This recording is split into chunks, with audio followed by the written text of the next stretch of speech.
अध्याय 7। सूतजी ने कहा। ऐसा सुनकर पीपल के पत्ते की भांति कांपते हुए गरुड़ जी ने प्राणियों के उपकार के लिए पुनः भगवान विष्णु से पूछा। गरुड़ उवाच। गरुड़ जी ने कहा, हे स्वामिन, किस उपाय से मनुष्य प्रमादवश अथवा जानकर पाप कर्मों को करके भी यम की यातना को न प्राप्त हो, उसे कहिए। संसार रूपी सागर में डूबे हुए दीन चित्त वाले, पाप से नष्ट बुद्धि वाले तथा विषयों के कारण दूषित आत्मा वाले मनुष्यों के उद्धार के लिए हे माधव, पुराणों में सुनिश्चित किए गए उपाय को बताइए, जिससे मनुष्य सद्गति प्राप्त कर सके। श्री भगवान वाच। श्री भगवान बोले, हे तार्क्ष्य, मनुष्यों के हित की कामना से तुमने अच्छी बात पूछी है। सावधान होकर सुनो, मैं तुम्हें सब कुछ बताता हूँ। हे खगेश्वर, मैंने इसके पहले पुत्र रहित और पापी मनुष्यों की यातना का वर्णन किया है। पुत्रवान तथा धार्मिक मनुष्यों की पूर्वोक्त दुर्गति कभी नहीं होती। यदि अपने पूर्वार्जित कर्मों के कारण पुत्र उत्पत्ति में विघ्न हो, तो किसी उपाय से पुत्र की उत्पत्ति संपन्न करें। हरिवंश पुराण की कथा सुनकर विधान पूर्वक शतचंडी यज्ञ करके तथा भक्ति पूर्वक शिव की आराधना करके विद्वान को पुत्र उत्पन्न करना चाहिए। यथ पुत्र पितरों की पुम नामक नरक से रक्षा करता है, अतः स्वयं भगवान ब्रह्मा ने ही उसे पुत्र नाम से कहा है। एक धर्मात्मा पुत्र संपूर्ण कुल को तार देता है। पुत्र के द्वारा व्यक्ति लोगों को जीत लेता है, ऐसी सनातनी श्रुति है। इस प्रकार वेदों ने भी पुत्र के उत्तम महात्म्य को कहा है। इसलिए पुत्र का मुख देख करके मनुष्य पितृयारण से मुक्त हो जाता है। पौत्र का स्पर्श करके मनुष्य तीनों आणों, देव, अर्षि, पितृ से मुक्त हो जाता है। इस प्रकार पुत्र, पौत्र तथा प्रपौत्रों से यमलोक का अतिक्रमण करके स्वर्ग आदि को प्राप्त करता है। ब्राह्म विवाह की विधि से ब्याही गई पत्नी से उत्पन्न औरस पुत्र ऊर्ध्वगति प्राप्त कराता है और संग्रहित पुत्र अधोगति की ओर ले जाता है। हे खग श्रेष्ठ, ऐसा जान करके व्यक्तिहीन जाति की स्त्री से उत्पन्न पुत्रों को त्याग दे। हे खग, सवर्ण पुरुषों से सवर्णा स्त्रियों में जो पुत्र उत्पन्न होते हैं, वे औरस पुत्र कहे जाते हैं, और वे ही श्राद्ध प्रदान करके पितरों को स्वर्ग प्राप्त कराने के कारण होते हैं। औरस पुत्र के द्वारा किए गए श्राद्ध से पिता को स्वर्ग प्राप्त होता है, इस विषय में क्या कहना। दूसरे के द्वारा दिए गए श्राद्ध से भी प्रेत स्वर्ग को चला जाता है, भी प्रेत स्वर्ग को चला जाता है, इस विषय में सुनो। यहाँ मैं एक प्राचीन इतिहास कहूंगा, जो और्ध्व दैहिक दान के श्रेष्ठ महात्म्य को सूचित करता है। हे तार्क्ष्य, पूर्व काल में त्रेता युग में महोदय नाम के रमणीय नगर में महाबलशाली और धर्मपरायण बभ्रुवाहन नामक एक राजा रहता था। वह यज्ञानुष्ठान परायण, दानियों में श्रेष्ठ, लक्ष्मी से संपन्न, ब्राह्मण भक्त तथा साधु पुरुषों के प्रति अनुराग रखने वाला, शील तथा आचार आदि गुणों से युक्त, स्वजनों के प्रति अपनत्व और इतरजनों के प्रति दया के भाव से संपन्न था। क्षात्र धर्म परायण वह राजा औरस पुत्र की भांति धर्म पूर्वक अपनी प्रजा का पालन करता था और दंड देने योग्य अपराधियों को दंड देता था। वह महाबाहु किसी समय सेना के साथ मृगया के लिए नाना वृक्षों से युक्त एक घनघोर वन में प्रविष्ट हुआ। वह वन नाना मृग गणों से व्याप्त और अनेक पक्षियों से भरा हुआ था। उस समय राजा ने वन के मध्य में दूर से एक मृग को देखा। राजा के द्वारा सुदृढ़ बाण से विद्ध वह मृग बाण सहित जंगल में अदृश्य हो गया। रुधिर से गीली हुई घास पर अंकित चिन्ह से राजा ने उसका पीछा किया। तब मृग के प्रसंग से वह राजा दूसरे वन में जा पहुंचा। भूख प्यास से सूखे हुए कंठ वाला तथा परिश्रम के संताप से पीड़ित उस राजा ने एक जलाशय के समीप पहुंचकर घोड़े के साथ उसमें स्नान किया तथा कमल की गंधादि से सुगंधित शीतल जल का पान किया। इसके बाद उस जलाशय से बाहर निकलकर श्रम रहित राजा बभ्रुवाहन ने वृक्ष रूपी विशाल शाखाओं के कारण फैले हुए मनोहर और शीतल छाया वाले तथा पक्षी समूहों से कूजित एक वट वृक्ष देखा। वह वृक्ष संपूर्ण वन की महती पताका की भांति स्थित था। उसकी जड़ के पास जाकर राजा बैठ गया। उसके बाद राजा ने भूख और प्यास से व्याकुल इंद्रियों वाले, ऊपर की ओर उठे हुए बालों वाले, अत्यंत मलिन, कुबड़े और मांस रहित एक भयावह प्रेत को देखा। उस विकृत आकृति वाले भयावह प्रेत को देखकर बभ्रुवाहन विस्मित हो गया। प्रेत भी घने जंगलों में आए हुए राजा को देखकर चकित हो गया और समुत्सुक मन वाला होकर वह प्रेतराज उसके पास आया। हे तार्क्ष्य, तब उस प्रेतराज ने राजा से कहा, हे महाबाहो, आपके संबंध से मैंने प्रेत भाव का त्याग कर दिया है। अर्थात मेरा प्रेत भाव छूट गया है और मैं परम शांति को प्राप्त हो गया हूँ तथा धन्यतर हो गया हूँ। राजोवाच, राजा ने कहा, हे कृष्ण वर्ण वाले तथा भयावह रूप वाले प्रेत, किस कर्म के प्रभाव से देखने में डरावने लगने वाले और बहुत ही अमंगलकारी इस प्रेतत्व स्वरूप को तुमने प्राप्त किया है? हे तात, अपने प्रेतत्व की प्राप्ति का सारा कारण बतलाओ। तुम कौन हो और किस दान से तुम्हारा प्रेतत्व नष्ट होगा? प्रेत उवाच, प्रेत ने कहा, हे श्रेष्ठ राजन, मैं आरंभ से आपको सब कुछ बतलाता हूँ। प्रेतत्व का कारण सुनकर आप कृपया उसे दूर करने की दया कीजिए। वैदिश नाम का एक नगर था जो सभी प्रकार की संपत्तियों से समृद्ध, नाना जनपदों से व्याप्त, अनेक प्रकार के रत्नों से परिपूर्ण, धनिकों के भवनों तथा देव एवं राज प्रसादों से सुशोभित और अनेक प्रकार के धर्मानुष्ठानों से युक्त था। हे तात, मैं वहां रहता हुआ निरंतर देव पूजा किया करता था। आपको विदित होना चाहिए कि मैं वैश्य जाति में उत्पन्न हुआ और मेरा नाम सुदेव था। मैंने हव्य प्रदान करके देवताओं का तथा कव्य प्रदान करके पितरों का तर्पण किया। अनेक प्रकार के दानों से मैंने ब्राह्मणों को संतुष्ट किया था और अनेक बार दीन, अंधे एवं कृपण मनुष्यों को अन्न दिया था। किंतु हे राजन, मेरा यह सारा सत्कर्म मेरे दुर्दैव से निष्फल हो गया। जिस कारण मेरा सुकृत निष्फल हुआ वह मैं आपको बताता हूँ। मुझे कोई संतान नहीं है, मेरा कोई सुहृद नहीं है, कोई बांधव नहीं है और न ऐसा कोई मित्र ही है जो मेरी ऊर्ध्व दैहिक क्रिया करता। हे महाराज, मृत्यु के अनंतर जिस व्यक्ति के उद्देश्य से षोडश मासिक श्राद्ध नहीं दिए जाते, सैकड़ों श्राद्ध करने पर भी उसका प्रेतत्व सुस्थिर ही रहता है, अर्थात दूर नहीं होता। हे महाराज, आप मेरा और्ध्व दैहिक कृत्य करके मेरा उद्धार कीजिए, क्योंकि इस लोक में राजा सभी वर्णों का बंधु कहा जाता है। इसलिए हे राजेंद्र, आप मेरा उद्धार कीजिए, मैं आपको मणिरत्न देता हूँ। हे वीर, यदि आप मेरा हित चाहते हैं तो जैसे मेरी सद्गति हो सके और मेरी प्रेत योनि से जैसे मुक्ति हो सके वैसा आप करें। भूख, प्यास आदि दुखों के कारण यह प्रेत योनि मेरे लिए दुस्सह हो गई है। इस वन में सुंदर स्वाद वाले शीतल जल और फल विद्यमान हैं, फिर भी मैं भूख तथा प्यास से पीड़ित हूँ। मुझे जल व फल की प्राप्ति नहीं हो पाती। हे राजन, यदि मेरे उद्देश्य से यथा विधि नारायण बलि की जाए, उसके बाद वेद मंत्रों के द्वारा मेरी सभी ऊर्ध्व दैहिक क्रिया संपन्न की जाए, तो निश्चित ही मेरा प्रेतत्व नष्ट हो जाएगा, इसमें कोई संशय नहीं है। मैंने सुन रखा है कि वेद के मंत्र, तप, दान और सभी प्राणियों में दया, सत शास्त्रों का श्रवण, भगवान विष्णु की पूजा और सज्जनों की संगति, ये सब प्रेत योनि के विनाश के लिए होते हैं। इसलिए मैं आपसे प्रेतत्व को नष्ट करने वाली विष्णु पूजा को कहूंगा। हे राजन, न्यायोपार्जित 2 सुवर्ण 32 माशा भार का सोना लेकर उससे नारायण की एक प्रतिमा बनवाए, जिसे विविध पवित्र जलों से स्नान कराकर 2 पीले वस्त्रों से वेष्टित करके सभी अलंकारों से विभूषित कर अधिवासित करें। तदनंतर उसका पूजन करें। उस प्रतिमा के पूर्व भाग में श्रीधर, दक्षिण में मधुसूदन, पश्चिम में वामन और उत्तर में गदाधर, मध्य में पितामह ब्रह्मा तथा महादेव शिव की स्थापना करके गंध पुष्पादि द्रव्यों के द्वारा विधि विधान से पृथक पृथक पूजन करें। उसके बाद प्रदक्षिणा करके अग्नि में हवन करके देवताओं को तृप्त करके घृत, दधि तथा दूध से विश्व देवों को तृप्त करें। तदनंतर सामहित चित्त वाला यजमान स्नान करके नारायण के आगे विनीतात्मा होकर विधि पूर्वक मन में संकल्पित और्ध्व दैहिक क्रिया का आरंभ करें।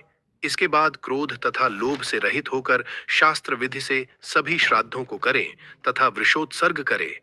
तदनंतर ब्राह्मणों को 13 पद दान करे, फिर शय्या दान देकर प्रेत के लिए घट का दान करे। राजोवाच, राजा ने कहा, हे प्रेत, किस विधान से प्रेत घट का निर्माण करना चाहिए और किस विधान से उसका दान करना चाहिए? सभी प्राणियों के ऊपर अनुकंपा करने के हेतु से प्रेतों को मुक्ति दिलाने वाले प्रेत घट दान के विषय में बताइए। प्रेत उवाच, प्रेत ने कहा, हे महाराज, आपने ठीक पूछा है। जिस सुदृढ़ दान से प्रेतत्व नहीं होता है उसे मैं कहता हूं। आप ध्यान से सुने। प्रेत घट का दान सभी प्रकार के अमंगलों का विनाश करने वाला, सभी लोकों में दुर्लभ और दुर्गति को नष्ट करने वाला है। ब्रह्मा, शिव तथा विष्णु सहित लोकपालों युक्त तपाए हुए सोने का एक घट बनाकर उसे दूध, घी आदि से पूरा भरकर भक्ति पूर्वक प्रणाम करके ब्राह्मण को दान करें। इसके अतिरिक्त तुम्हें अन्य सैकड़ों दानों को देने की क्या आवश्यकता? हे राजन, अब तक आपने पाताल लोक आवश्यकता। हे राजन, उस घट के मध्य में ब्रह्मा, विष्णु तथा कल्याण करने वाले अविनाशी शंकर की स्थापना करें एवं घट के कंठ में पूर्व आदि दिशाओं में क्रमशः लोकपालों का आवाहन करके उनकी धूप पुष्प चंदन आदि से विधिवत पूजा करके दूध और घी के साथ उस हिरण्यमय घट का ब्राह्मण को दान करना चाहिए। हे राजन, प्रेतत्व की निवृत्ति के लिए सभी दानों में श्रेष्ठ और महापातकों का नाश करने वाले इस दान को श्रद्धा पूर्वक करना चाहिए। भगवान उवाच, श्री भगवान ने कहा, हे कश्यप पुत्र गरुड़, प्रेत के साथ इस प्रकार बातचीत हो ही रही थी कि उसी समय हाथी घोड़े आदि से व्याप्त राजा की सेना पीछे से वहां आ गई। सेना के आने के बाद राजा को महामणि देकर उन्हें प्रणाम करके पुण्य अपने उद्धार के लिए और्ध्वदैहिक क्रिया करने की प्रार्थना करके वह प्रेत अदृश्य हो गया। हे पक्षिण, उस वन से निकलकर राजा भी अपने नगर को चला गया और अपने नगर में पहुंचकर प्रेत के द्वारा बताए हुए वचनों के अनुसार उसने विधि विधान से और्ध्वदैहिक क्रिया का अनुष्ठान किया। उसके पुण्य प्रदान से मुक्त होकर प्रेत स्वर्ग को चला गया। जब दूसरे के द्वारा दिए हुए श्राद्ध से प्रेत की सद्गति हो गई, तो फिर पुत्र के द्वारा प्रदत्त श्राद्ध से पिता की सद्गति हो जाए, इसमें क्या आश्चर्य? इस पुण्यप्रद इतिहास को जो सुनता है और जो सुनाता है, वे दोनों पापाचारों से युक्त होने पर भी प्रेतत्व को प्राप्त नहीं होते। दोस्तों, आपको बधाई हो, आपने इस महागरुण पुराण के आधे अध्यायों को पार कर दिया है। मैं जानता हूं आप सब हमारे साथ पूरी तरह से जुड़े हुए हैं और हमारी जिम्मेदारी बनती है कि हम अपनी भारतीय संस्कृति, भारतीय वेदों, पुराणों और प्राचीन सभ्यता को लोगों तक पहुंचाएं। क्योंकि दोस्तों, हमारा और आपका मकसद सिर्फ एक ही है, इस समाज में सभी का भला करना, सभी का विकास करना और एक राम राज्य बनाना। यह तभी संभव हो पाएगा जब आप इस वीडियो को लाइक करेंगे और चैनल को सब्सक्राइब कर लेंगे, क्योंकि ऐसे करने से वीडियो और लोगों के पास जाएगी और सनातन धर्म का प्रसार होगा। और साथ ही आपसे जितना बन सकता है उतने लोगों के पास शेयर जरूर करें। व्हाट्सएप, टेलीग्राम, इंस्टाग्राम, हर जगह इस वीडियो को फैला दो। आइए परमात्मा का नाम स्मरण करते हुए अध्याय 9 जानते हैं और समझते हैं। अध्याय 8। गरुड़ जी ने कहा, हे तार्क्ष्य, मनुष्यों के हित की दृष्टि से आपने बड़ी उत्तम बात पूछी है।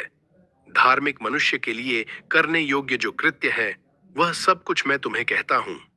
पुण्यात्मा व्यक्ति वृद्धावस्था के प्राप्त होने पर अपने शरीर को व्याधिग्रस्त तथा ग्रहों की प्रतिकूलता को देखकर और प्राण वायु के नाद न सुनाई पड़ने पर अपने मरण का समय जानकर निर्भय हो जाए और आलस्य का परित्याग कर जाने अनजाने किए गए पापों के विनाश के लिए प्रायश्चित का आचरण करे।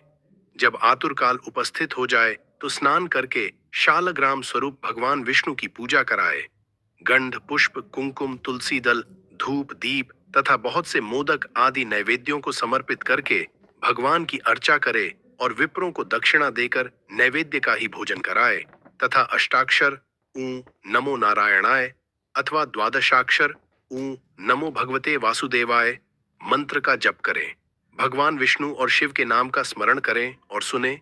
भगवान का नाम कानों से सुनाई पड़ने पर वह मनुष्य के पाप को नष्ट करता है।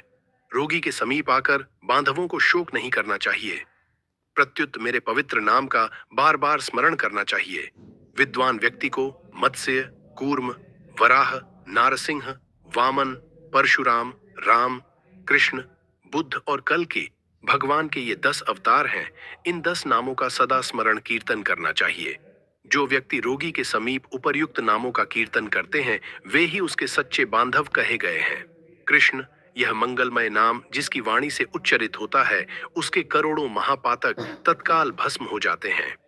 मरणासन्न अवस्था में अपने पुत्र के बहाने से नारायण नाम लेकर अजामिल भी भगतधाम को प्राप्त हो गया, तो फिर जो श्रद्धा पूर्वक भगवान के नाम का उच्चारण करने वाले हैं, उनके विषय में क्या कहना।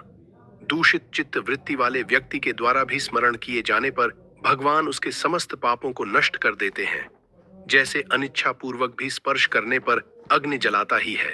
हे द्विज, वासना के सहित पापों का समूल विनाश करने की जितनी शक्ति भगवान नाम में है, पातकी मनुष्य उतना पाप करने में समर्थ ही नहीं है। यमदेव अपने किंकरों से कहते हैं, हे दूतों, हमारे पास नास्तिक जनों को ले आया करो। भगवान के नाम का स्मरण करने वाले मनुष्यों को मेरे पास मत लाया करो, क्योंकि मैं स्वयं अच्युत, केशव, राम, नारायण, कृष्ण, दामोदर, वासुदेव, हरि, श्रीधर, माधव, गोपिका वल्लभ, जानकी नायक रामचंद्र का भजन करता हूँ। हे दूतों, जो व्यक्ति हे कमल नयन, हे वासुदेव, हे विष्णु, हे धरणीधर, हे अच्युत, हे शंख चक्रपाणि, आप मेरे शरणदाता हो, ऐसा कहते हैं, उन निष्पाप व्यक्तियों को तुम दूर से ही छोड़ देना। हे दूतों, जो निष्किंचन और रसज्ञ परम हंसों के द्वारा निरंतर आस्वादित भगवान मुकुंद के पादारविंद मकरंद रस से विमुख है, अर्थात भगवत भक्ति से विमुख है और नरक के मूल गृहस्थी के प्रपंच में तृष्णा से बद्ध है, ऐसे असत पुरुषों को मेरे पास लाया करो, जिनकी जिह्वा भगवान के गुण और नाम का कीर्तन नहीं करती, चित्त भगवान के चरणाविंद का स्मरण नहीं करता, सिर एक बार भी भगवान को प्रणाम नहीं करता, ऐसे विष्णु के आराधना उपासना आदि कृत्यों से रहित असत पुरुषों को मेरे पास ले आओ। इसलिए हे पक्षींद्र, जगत में मंगल स्वरूप भगवान विष्णु का कीर्तन ही एकमात्र महान पापों के आत्यंतिक और एकांतिक निवृत्ति का प्रायश्चित है, ऐसा जानो।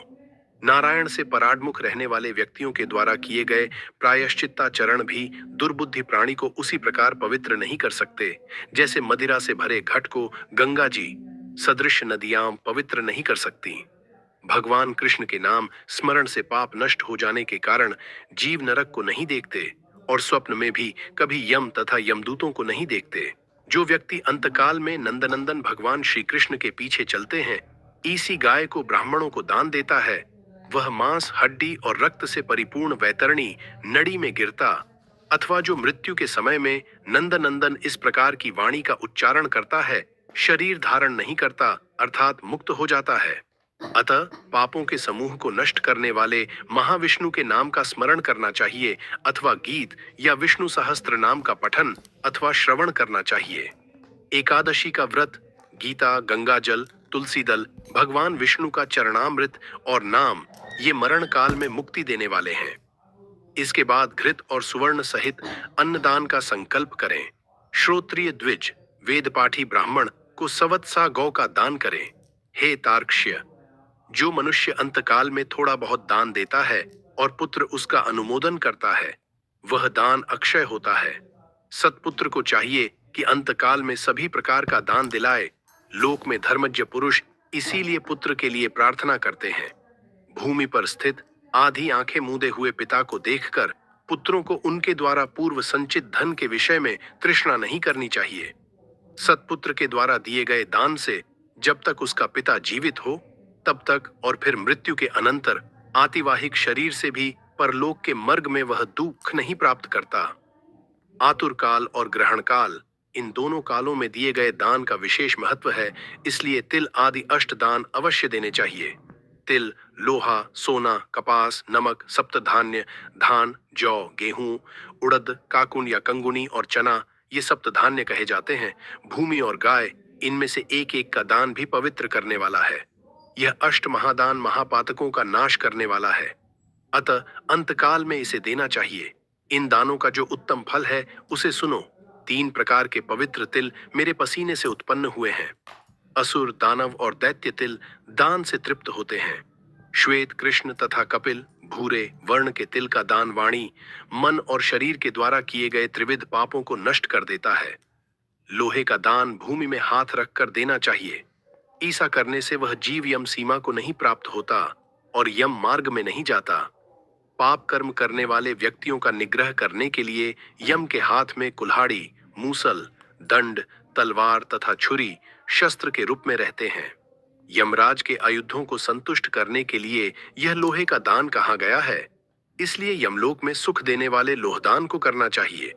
उरण, श्यामसूत्र, शंडामर्क, उदुम्बर, शेषंबल नामक यम के महादूत लोहदान से सुख प्रदान करने वाले होते हैं। हे तार्क्ष्य, परम गोपनीय और दानों में उत्तम दान को सुनो, जिसके देने से भूलोक, भूवरलोक, अंतरिक्ष और स्वर्गलोक के निवासी अर्थात मनुष्य, भूत प्रेत तथा देवगण संतुष्ट होते हैं। ब्रह्मा आदि देवता, आर्षिगण तथा धर्मराज के सभासद स्वर्ण दान से संतुष्ट होकर वर प्रदान करने वाले होते हैं।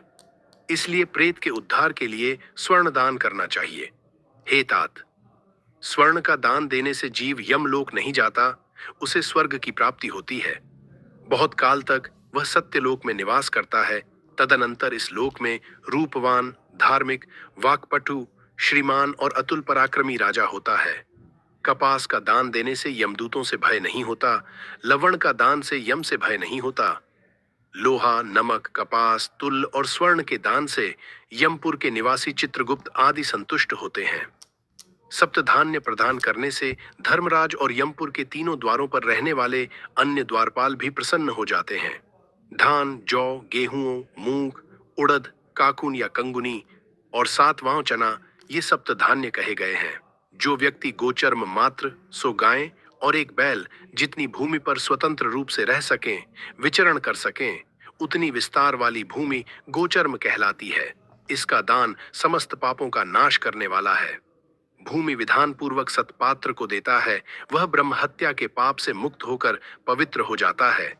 ईसा मुनीश्वरों ने देखा है, राज्य में किया हुआ अर्थात राज्य संचालन में राजा से होने वाला महापाप न व्रतों से, न तीर्थ सेवन से और न अन्य किसी दान से नष्ट होता है, अपितु वह तो केवल भूमि दान से ही विलीन होता है। जो व्यक्ति ब्राह्मण को धान्यपूर्ण पृथ्वी का दान करता है, वह देवताओं और असुरों से पूजित होकर इंद्रलोक में जाता है। हे गरुड़, अन्य दानों का फल अत्यल्प होता है, किंतु पृथ्वी दान का पुण्य दिन प्रतिदिन बढ़ता जाता है। भूमि का स्वामी होकर भी जो ब्राह्मण को भूमि नहीं देता, वह जन्मांतर में किसी ग्राम में एक कुटिया तक भी नहीं प्राप्त करता और जन्म जन्मांतर में अर्थात प्रत्येक जन्म में दरिद्र होता है। भूमि का स्वामी होने के अभिमान में जो भूमि का दान नहीं करता, वह तब तक नरक में निवास करता है जब तक शेष नाग पृथ्वी को धारण करते हैं। इसलिए भूमि के स्वामी को भूमि दान करना ही चाहिए। अन्य व्यक्तियों के लिए भूमि दान के स्थान पर मैंने गोदान का विधान किया है। इसके बाद अंत धेनु का दान करना चाहिए और रुद्र धेनु देनी चाहिए। तदनंतर आर्ण धेनु देकर मोक्ष धेनु का दान करना चाहिए। हे खग, विशेष विधान पूर्वक वैतरणी धेनु का दान करना चाहिए। दान में दी गई गौएं मनुष्य को त्रिविध पापों से मुक्त करती है। बाल्यावस्था में, कुमारावस्था में, युवावस्था में, वृद्धावस्था में अथवा दूसरे जन्म में, रात में, प्रातःकाल, मध्याह्न, अपराह्न और दोनों संध्या कालों में शरीर, मन और वाणी से जो पाप किए गए हैं, वे सभी पाप तपस्या और सदाचार से युक्त वेदविद ब्राह्मणों को उपस्कर युक्त दान सामग्री सहित सवत्सा और दूध देने वाली कपिला गौ के एक बार दान देने से नष्ट हो जाते हैं। दान में दी गई वह गौ अंतकाल में गोदान करने वाले व्यक्ति का संचित पापों से उद्धार कर देती है। स्वस्थ चित्तावस्था में दी गई एक गौ, आतुरावस्था में दी गई 100 गाय और मृत्युकाल में चित्त विवर्जित व्यक्ति के द्वारा दी गई 1000 गाय तथा मरणोत्तर काल में दी गई विधि पूर्वक 1,00,000 गाय के दान का फल बराबर ही होता है। यहाँ स्वस्थ अवस्था में गोदान करने का विशेष महत्व बतलाया गया है। तीर्थ में सत्पात्र को दी गई एक गाय का दान 1 लक्ष्य गोदान के तुल्य होता है। सत्पात्र में दिया गया दान लक्ष्य गुणा होता है। उस दान से दाता को अनंत फल प्राप्त होता है और दान लेने वाले पात्र को प्रतिग्रह दान लेने का दोष नहीं लगता। स्वाध्याय और होम करने वाला तथा दूसरे के द्वारा पकाए गए अन्न को न खाने वाला अर्थात स्वयं पाकी ब्राह्मण रत्नपूर्ण पृथ्वी का दान लेकर भी प्रतिग्रह दोष से लिप्त नहीं होता। विष और शीत को नष्ट करने वाले मंत्र और आग भी क्या दोष के भागी होते हैं। अपात्र को दी गई वह गाय दाता को नरक में ले जाती है और अपात्र प्रतिग्रहिता को 101 पीढ़ी के पुरुषों के सहित नरक में गिराती है। इसलिए अपने कल्याण की इच्छा करने वाले विद्वान व्यक्ति को अपात्र को दान नहीं देना चाहिए। एक गाय एक ही ब्राह्मण को देनी चाहिए। बहुत ब्राह्मणों को एक गाय कदापि नहीं देनी चाहिए। वह गौ यदि बेची या बांटी गई 7 पीढ़ी तक के पुरुषों को जला देती है। हे खगेश्वर, मैंने तुमसे पहले वैतरणी नदी के विषय में कहा था, उसे पार करने के उपायभूत गोदान के विषय में मैं तुमसे कहता हूँ। काले अथवा लाल रंग की गाय को सोने के सींग, चांदी के खुर और कांसे के पात्र की दोहनी के सहित 2 काले रंग के वस्त्रों से आच्छादित करें। उसके कंठ में घंटा बांधे, तब कपास के ऊपर वस्त्र सहित ताम्र पात्र को स्थापित करके वहां लोहदंड सहित सोने की यम मूर्ति भी स्थापित करें और कांसे के पात्र में घृत रखकर यह सब ताम्र पात्र के ऊपर रखें। ईख की नींव बनाकर उसे रेशमी सूत्र से बांधकर भूमि पर गड्ढा खोदे एवं उसमें जल भरकर वह ईख की नाव उसमें डाले। उसके समीप सूर्य की देह से उत्पन्न हुई धेनु को खड़ी करके शास्त्रीय विधि विधान के अनुसार उसके दान का संकल्प करें। ब्राह्मणों को अलंकार और वस्त्र का दान दें तथा गंध, पुष्प, अक्षत आदि से विधान पूर्वक गाय की पूजा करें। गाय की पूंछ को पकड़कर ईख की नाव पर पैर रखकर ब्राह्मण को आगे करके इस मंत्र को पढ़े। हे जगन्नाथ, हे शरणागत वत्सल, भवसागर में डूबे हुए शोक संताप की लहरों से दुख प्राप्त करते हुए जनों के आप ही रक्षक हैं। हे ब्राह्मण श्रेष्ठ, विष्णु रूप भूमिदेव, आप मेरा उद्धार कीजिए। मैंने दक्षिणा के सहित यह वैतरणी रूपिणी गाय आपको दी है। आपको नमस्कार है। मैं महाभयावह यम मार्ग में 100 योजन विस्तार वाली उस वैतरणी नदी को पार करने की इच्छा से आपको इस वैतरणी गाय का दान देता हूँ। आपको नमस्कार है। हे वैतरणी धेनु, हे देवेशी, यमद्वार के महामार्ग में वैतरणी नदी के पार कराने के लिए आप मेरी प्रतीक्षा करना। आपको नमस्कार है। मेरे आगे भी गौएगो हो, मेरे पीछे भी गौएगो हो, मेरे हृदय में भी गौएगो हो, और मैं गौओं के मध्य में निवास करूं। जो लक्ष्मी सभी प्राणियों में प्रतिष्ठित हैं तथा जो देवता में प्रतिष्ठित हैं, वे ही धेनु रूपा लक्ष्मी देवी मेरे पाप को नष्ट करें। इस प्रकार मंत्रों से भली भांति प्रार्थना करके हाथ जोड़कर गाय और यम की प्रदक्षिणा करके सब कुछ ब्राह्मण को प्रदान करें। हे खग, इस विधान से जो वैतरणी धेनु का दान करता है वह धर्म मार्ग से धर्मराज की सभा में जाता है। शरीर की स्वस्थावस्था में ही वैतरणी विषयक व्रत का आचरण कर लेना चाहिए और वैतरणी पार करने की इच्छा से विद्वान को वैतरणी गाय का दान करना चाहिए। हे खग, वैतरणी गाय का दान करने से महामार्ग में वह नदी नहीं आती, इसलिए सर्वदा पुण्यकाल में गोदान करना चाहिए। गंगा आदि सभी तीर्थों में, ब्राह्मणों के निवास स्थानों में, चंद्र और सूर्य ग्रहण काल में, संक्रांति में, अमावस्या तिथि में, उत्तरायण और दक्षिणायन, कर्क और मकर संक्रांतियों में, विषुव अर्थात मेष तथा तुला की संक्रांति में, व्यतिपात योग में, युगादि तिथियों में तथा अन्यान्य पुण्य कालों में उत्तम गोदान देना चाहिए। जब कभी भी श्रद्धा उत्पन्न हो जाए और जब भी दान के लिए सुपात्र प्राप्त हो जाए, वही समय दान के लिए पुण्य काल है, क्योंकि संपत्ति अस्थिर है। शरीर नश्वर है, संपत्ति सदा रहने वाली नहीं है और मृत्यु प्रतिक्षण निकट आती जा रही है, इसलिए धर्म का संचय करना चाहिए। अपनी धन संपत्ति के अनुसार किया गया दान अनंत फल वाला होता है, इसलिए अपने कल्याण की इच्छा रखने वाले व्यक्ति को विद्वान ब्राह्मण को दान देना चाहिए। अपने हाथ से अपने कल्याण के लिए दिया गया अल्प वित्त वाला वह दान भी अक्षय होता है और उसका फल भी तत्काल प्राप्त होता है। दान रूपी पाठेय को लेकर जीव परलोक के महामार्ग में सुखपूर्वक जाता है, अन्यथा दान रूपी पाठेय रहित प्राणी को यम मार्ग में क्लेश प्राप्त होता है। पृथ्वी पर मनुष्यों के द्वारा जो जो दान दिए जाते हैं, यमलोक के मार्ग वे सभी आगे आगे उपस्थित हो जाते हैं। महान पुण्य के प्रभाव से मनुष्य जन्म प्राप्त होता है। उस मनुष्य योनि को प्राप्त कर जो व्यक्ति धर्माचरण करता है वह परम गति को प्राप्त करता है। धर्म को न जानने के कारण व्यक्ति संसार में दुखपूर्वक जन्म लेता है और मरता है। केवल धर्म के सेवन में ही मनुष्य जीवन की सफलता है। धन, पुत्र, पत्नी आदि बांधव और यह शरीर भी सब कुछ अनित्य है, इसलिए धर्माचरण करना चाहिए। जब तक मनुष्य जीता है तभी तक बंधु बांधव और पिता आदि का संबंध रहता है। मरने के अनंतर क्षण मात्र में संपूर्ण स्नेह संबंध निवृत्त हो जाता है। जीवितावस्था में अपनी आत्मा ही अपना बंधु है, ऐसा बार बार विचार करना चाहिए। मरने के अनंतर कौन उसके उद्देश्य से दान देगा, ऐसा जानकर अपने हाथ से ही सब कुछ दान देना चाहिए, क्योंकि जीवन अनित्य है। बाद में अर्थात उसकी मृत्यु के पश्चात कोई भी उसके लिए दान नहीं देगा। मृत शरीर को काट और ढेले के समान पृथ्वी पर छोड़कर बंधु बांधव विमुख होकर लौट जाते हैं। केवल धर्म ही उसका अनुगमन करता है। धन संपत्ति घर में ही छूट जाती है। सभी बंधु बांधव श्मशान में छूट जाते हैं, किंतु प्राणी के द्वारा किया हुआ शुभाशुभ कर्म परलोक में उसके पीछे पीछे जाता है। शरीर आग से जल जाता है, किंतु किया हुआ कर्म साथ में रहता है। प्राणी जो कुछ पाप अथवा पुण्य करता है उसका वह सर्वत्र भोग प्राप्त करता है। इस दुखपूर्ण संसार सागर में कोई भी किसी का बंधु नहीं है। प्राणी अपने कर्म संबंध से संसार में आता है और फल भोग से कर्म का क्षय होने पर पुण्य चला जाता है। अर्थात मृत्यु को प्राप्त हो जाता है। माता पिता, पुत्र, भाई, बंधु और पत्नी आदि का परस्पर मिलन प्याऊ पर एकत्र हुए जंतुओं के समान अथवा नदी में बहने वाले काष्ठ समूह के समान नितांत चंचल अर्थात अस्थिर है। किसके पुत्र, किसके पौत्र, किसकी भार्या और किसका धन, संसार में कोई किसी का नहीं है। इसलिए अपने हाथ से स्वयं दान देना चाहिए।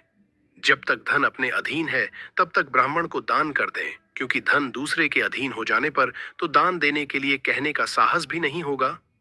पूर्व जन्म में किए हुए दान के फल स्वरूप यहाँ बहुत सारा धन प्राप्त हुआ है, इसलिए ऐसा जानकर धर्म के लिए धन देना चाहिए। धर्म से अर्थ की प्राप्ति होती है, धर्म से काम की प्राप्ति होती है और धर्म से ही मोक्ष की भी प्राप्ति होती है, इसलिए धर्माचरण करना चाहिए। धर्म श्रद्धा से धारण किया जाता है, बहुत सी धनराशि से नहीं। अकिंचन मुनिगण भी श्रद्धावान होकर स्वर्ग को प्राप्त हुए हैं। जो मनुष्य पत्र, पुष्प, फल अथवा जल मुझे भक्ति भाव से समर्पित करता है, उस संयतात्मा के द्वारा भक्ति पूर्वक दिए गए पदार्थों को मैं प्राप्त करता हूँ। इसलिए विधि विधान पूर्वक अवश्य ही दान देना चाहिए। थोड़ा हो या अधिक, इसकी कोई गणना नहीं करनी चाहिए। जो पुत्र पृथ्वी पर पड़े हुए आतुर पिता के द्वारा दान दिलाता है, वह धर्मात्मा पुत्र देवताओं के लिए भी पूजनीय होता है।